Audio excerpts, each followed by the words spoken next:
the personification of all the undefined evil forces, a creature as big as barn, the mountain of meat. Its blows so strong that it can kill a fully armored knight. Yet an intelligent creature with a third eye to cast magic and shake the pillars of reality. This horrific monster is none other than Fiend. Fiends are colossal monsters. They are cousins of Chorts, but much bigger. On their head, they have antler and a third eye on their face with magical powers. Their hind legs are hooved and their arms have claws. They are special in two ways. One is their very large size, which makes them unimaginably strong, and their blows deadly. Also, the sheer bulk of them makes them immune to art sign, and if used, they wouldn't even move an inch. Yet their huge size and weight does not slow them down. They can move very fast and change their position before getting hit. When they are away, they do charge attacks, where they run at their victim with incredible speed. And this blow itself is enough to kill, as it is similar to getting hit by a bus.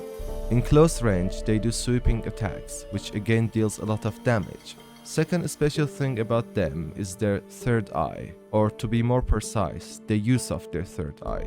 As their cousins Chort have it as well, but its only application is seeing, whereas Fiends use their third eye for hypnotizing their opponents, which, if not interrupted by a sign or a proper bomb, would take the opponent in a hypnotized state, which is total darkness. In this state, the only thing that can be seen is their third red glowing eye. We see Fiends very few times in the game. One encounter is at the early stages of the game, in infamous swamps of Crookbackbog, when Geralt ventures there with Bloody Baron. This particular Fiend seems to be in service of crones, showing they can be controlled into service. But again, it was Ladies of the Wood who pulled it off. Very strong mischievous beings whom I will make a lore video about in the future. Another thing that caught my eye was in Mysterious Track's contract, where you see a Fiend killed by its smaller cousin Chort. Yet it doesn't mean Chorts would kill Fiends anytime. Looking at the facts, Chorts are actually in disadvantage, being smaller and not having any magical powers. Yet we see that this does not mean Chorts have no chance when fighting a Fiend. To get more information about Fiends, let's first check the bestiary, then I will talk about Fiends' roots in Slavic mythology. I regret to inform your grace that your grace son fell while hunting a Fiend. He died on the spot along with his squire, his guide, the beaters, his peasant entourage and his hounds. Kevin Gell, manager of the Villapin estate near Vizima, fans are walking mountains of muscle capped with horned, tooth-filled heads. Like their rarer cousins, Bomback fetchers, they live in thick forests, swamps and bogs. When possible they avoid humans, but when not possible they kill them, and without much difficulty. Their size alone makes Fiends and Bomback fetchers extremely dangerous. One blow from their powerful paws can kill a knight along with its fully armoured mount. Their enormous heft also makes them invulnerable to Ayard. Even witches specialising in the power of signs could not move one even an inch. Furthermore, any wounds they receive heal at lightning speed.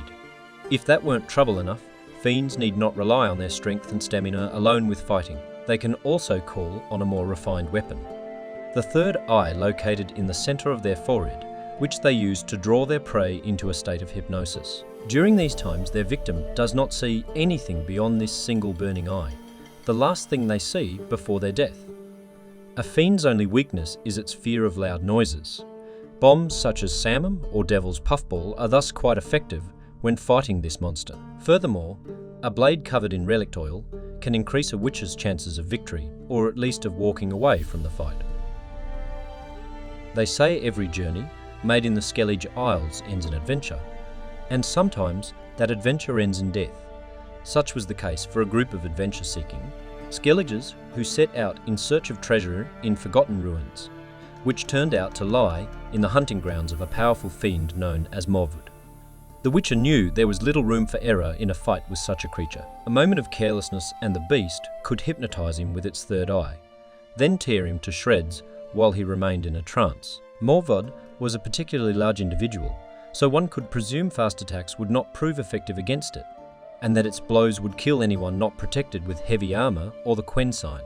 Though Morvod killed the Skellige warriors without much trouble, it proved no match for the Witcher. It even tried to save its life by fleeing at one point, but that only delayed its inevitable death by the Witcher's silver blade.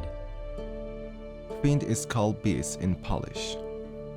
Primeval nature spirit in Islamic mythology, the beasts were malevolent entities born of the evil of the forest and dark places of the earth. The beast is described as part bull, human, and plant. Beasts live in primeval forest, swamps, and deep waters, usually far from human settlements. They are also believed to be guarding treasure hidden in the ground. The brave warriors who venture into their territory are warned with shrill shrieks and malicious giggles. A wild animal who was making the sound of another species was a giveaway that it was a beast in an assumed form. Beasts can penetrate souls of individuals and control their physical actions. That eventually leads their victims into insanity. Sometimes they are waiting in ambush around remote crossroads, and the travelers who see animals making unusual sounds, for example cats crowing or roosters barking, are warned to turn back, not to cross their path with a beast. That was it for today's lore video. I hope you enjoyed it. If you did, please leave a like and subscribe, as it would help the channel grow. Thank you for watching, and farewell.